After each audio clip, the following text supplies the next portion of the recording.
Hey, I'm NichBoy and welcome to Pocket for Tuesday, the 1st of March. Today on the show, Rage Quitters, HoloLenses, Story Choices. Choicers. That works. No, it doesn't, because it's not a word. Alright, here's what's been making headlines. Capcom has released a statement addressing Street Fighter V's Rage Quit epidemic. The statement reads, "Yes, we are well aware of the problem of players disconnecting before the match ends to retain their league points and their win streaks. We are going to take direct action starting next week to punish those players who are abusing the system. Capcom has asked that players send in video clips which show rage quitters in action." Because apparently they don't have back-end data. To me, this is just another example of the fact that Street Fighter was clearly built solely for tournament players and no one else. Make a game for the people. Screenshots from Shenmue 3 and Vampire have surfaced. Vampire is the new Vampire game by Life is Strange developer Don't Nod Entertainment. It looks nice and spooky. And Shenmue 3 is the crowdfunded sequel to the Shenmue series, and all we want is some proof that it exists. Trailer! Next time please, Shenmue. Trailer. EA has thrown in the Ghost Towel. Last year, the publisher filed for a trademark of the word ghost in an effort to protect Need for Speed developer Ghost Games. Ubisoft countered the application, throwing their Ghost Recon series in EA's face. The trademark has been hanging in limbo since, as EA had to decide whether it wanted to pursue the trademark even harder. It appears they did not, as they withdrew the filing at the end of February. Despite the tension, a representative for EA suggested that everything's all hunky-dory between the two publishers. "We now have an agreement with Ubisoft to carry on with our respective trademarks," he said. "Nothing will change with respect to our use of the Ghost Games studio name." And it looks like Superhot is going to VR. The Polish development team announced on their Kickstarter page that they'll be continuing with their post-launch support, and snuck in that while they're working on the Xbox One version, they're also doing secretive work on a bunch of grand VR plans. Given the platform the game is out on, it's likely they're working on Oculus or Vive support. I'm joined now by Hex to discuss our final news story. Welcome. Thanks. HoloLens development kits are available for pre-order for $3,000 US.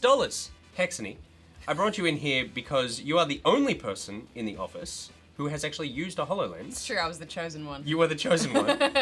Are you excited that it's now in the hands of developers? Yeah, I mean, I just want to see someone do something with it. Yeah. You know, what I saw at E3 was very much a tech demo for something that wasn't really even applicable to games, so I want to see how it can be applied to games, because I think everyone's still a little bit in the dark as to how we would be able to use it. Well, whether or not it's being used entirely as a game, like they made a game just for that, or if it's always an addition to a game, like a map interface. Like something to sort of supplement the game experience. Exactly. Because that's like what I saw was a mission briefing. Yeah. And if that's all it's going to be used for, then that seems like a massive gimmick. Yeah, that's like having a Wii U gamepad just strapped to your face. Yeah. It's like occasionally you'll look at it, but most of the time you're ignoring it. I mean, on that side of things, that the thing that was really cool out of that whole demo was with Minecraft. Like, that was really cool, but no one got to try that. Yeah. Which is why it was kind of a little bit suspect. Like, it looked really awesome in the demo, but no one really got hands-on with that kind of thing, and then we haven't really seen much more. Well, hopefully there are people out there who have better imaginations than you and I when it comes to making games, and can actually now do it. $3,000, you got to sign up.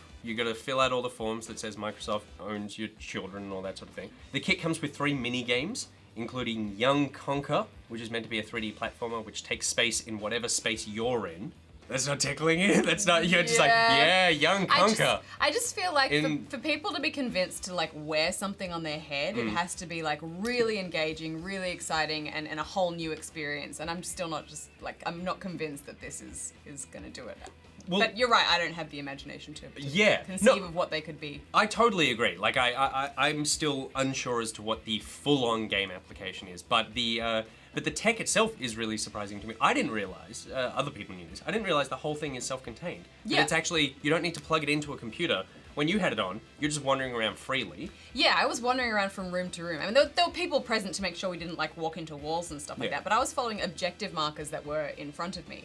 But that said, we were seeing very small projections in a field of view that was very small. Yeah. So if you moved your head up or down or whatever, you would lose that picture quite quickly. So I think what it's processing there is rather than a whole VR experience. Yeah, it's just the overlay. Yeah. Yeah. Well, it will be interesting to see how this goes for games. $3,000, it could be like the sort of PS4 or Xbox One development kits where it costs way more for developers to get it. Obviously, they're only like $500 or something. Or it could be like the Oculus, I hope not, where the Oculus was only like a couple of $100 to get the sort of development version, and then it ended up being way more expensive. But I'm looking forward to the applications more outside of games.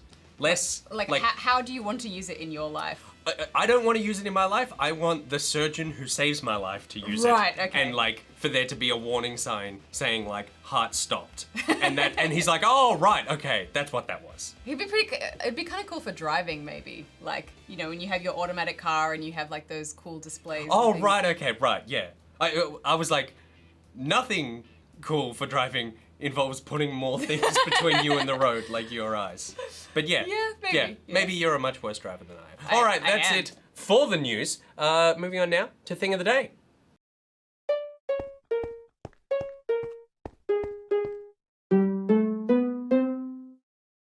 A super creative Brit by the name of James Sharp has crafted some iconic masks from The Legend of Zelda Majora's Mask. The Deku mask is a personal favourite, and apparently the Fierce Deity mask is under construction.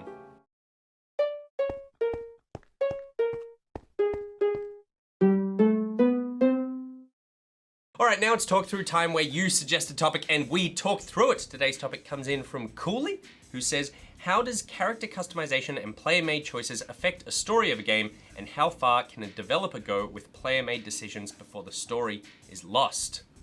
Steffa Hex, you love role-playing games. I do. How important is player choice in the narrative for your immersion? I mean, I think it's very important, but having played a lot of games and I suppose having a pretty good understanding of the limitations in game design, I understand that it's not always possible to have like 20 different actual storylines. Yeah. When you think about a linear game experience being, this much space, on your hard drive, and then this is how games work, by the way. Yeah. It's like a column, and then you have like this many different storylines. How worth it is it for the developer and the time and the money and the man hours to create that much potential game for the average person who may only ever play through it once? Yeah, absolutely. And I think even if you do, the shape there is, in my opinion, is actually like this. So you always start at the same point, right? Yeah. So you start here, and then there's like a breadth of story in the middle that you can pick the different things that you want to do or the paths that you take depending on what choices you make. But it funnels But you're you back ultimately towards, coming towards one or two Yeah. ultimate sort of like end points of the story. So the end goal is always kind of the same. Because I find what we get now is that they create the majority of the story is the same, but then the last tree will branch off in lots of different directions. Yeah, but it will also go to you that's like, kind of you're what making the a Witcher decision was right like. now. It was like most of the main story was the same, and then you got to the end and you got all these tiny little variations that you could potentially have. But that meant they only had to create kind of a larger fan towards the end. So the shape we're talking here is like more like that. Like that, like a palm tree. Does it tickle you to go, here's the 6 different ways that my character ended up doing something as compared to my character? Like, is that something that you like? I love it, and I would love to be able to have a completely different storyline to the person next to me, but I understand that that's not possible. So for me, if they've created a game that makes me feel like I've had a completely unique illusion experience, of ownership. And there is some clever decisions that you can make with key characters that say, like, one character dies early on and another person has that character that becomes a central figure right through to their end story. Yeah. Even though that doesn't affect the larger world, it affects that person's one experience. And it the feels sort of, like a big the tone of, like, you've always had the idiot, sidekick character here, or you had the sort of quiet Dow. Yeah, so I think there's clever things you can do to make the gaming experiences feel quite different, even if it's not going to require a whole lot of, variation and extra game design. And I think ultimately the Telltale games are probably the best example of that. Yeah, true. Well, I mean, speaking of killing off characters, I know at least in Bethesda's history, there was a point with Morrowind where you could come across several key characters, and if you killed them, the story just ended. It's like you physically break the game. Yeah. You can still play it, but you can't play the game as it's meant to exist. And they're like, do you want to reset and fix that horrible mistake you did, which was something I could really use in real life? Or they go, do you want to just continue playing in this world that has no meaning? Is what would actually happen if I killed someone. I don't like that, because I'm a stickler for the rules. And so, for me, that option shouldn't be in there. But some people really loved it. Yeah, so I guess You shouldn't be able to break the game. Yeah, I definitely don't like breaking the game. But since then, I think that you've got these clear choices where maybe it's because I play so many games, but I always see the black and white choice. I always go like, I know this is binary, this is the good thing, this is the bad thing. Sometimes I prefer the sort of gray in the middle where there's no real right answer, but I can always see where the game is trying to push me. Generally, in that case, I play as a good character. Yeah. Because I go, as a human, this is the kind of person I would like to be. But also, I think good characters always make the game more interesting because it's harder to play as a good character than it is a bad character. But I think good game design, and good narrative game design is, and to reference Telltale again, is when that decision isn't clear. Yes. Well, The Walking Dead is a great series. Because I always want to make the right decision. Yeah. I want to be like the honorable hero who does everything right, and I want everyone to be friends and love each other. That's my general, gaming. Life and game philosophy. Yeah, that's right. And in Telltale, it's so hard to make the decision that you think is the right one. Yeah. And in most cases, you're trying to pick the lesser of two evils, and it's almost like they trick you into trying to pick the lesser of two evils, and you end up picking the greater of two evils. The greater of two evils, yeah. And then at the end of the game, they rub it in your face by going... with a percentage stat. You and 6% of the rest of the world decided to kill this child. Like, you're like, it was a zombie! It was the wrong choice. I made the wrong choice. It's awful. What I actually want from a game is less of an actual story. I love narrative-based games where they are telling a focused story, but if you're trying to give me the illusion of choice, don't give me a story at all, and just drop me in a world where the fact that I exist starts triggering all these different choices in the game. So that, like, me going left as opposed to you going right already starts all these different things happening. So that I can go up to characters and have conversations with them where it's not scripted, where they're just having conversations back. You know what? That's a mud. That's a mud.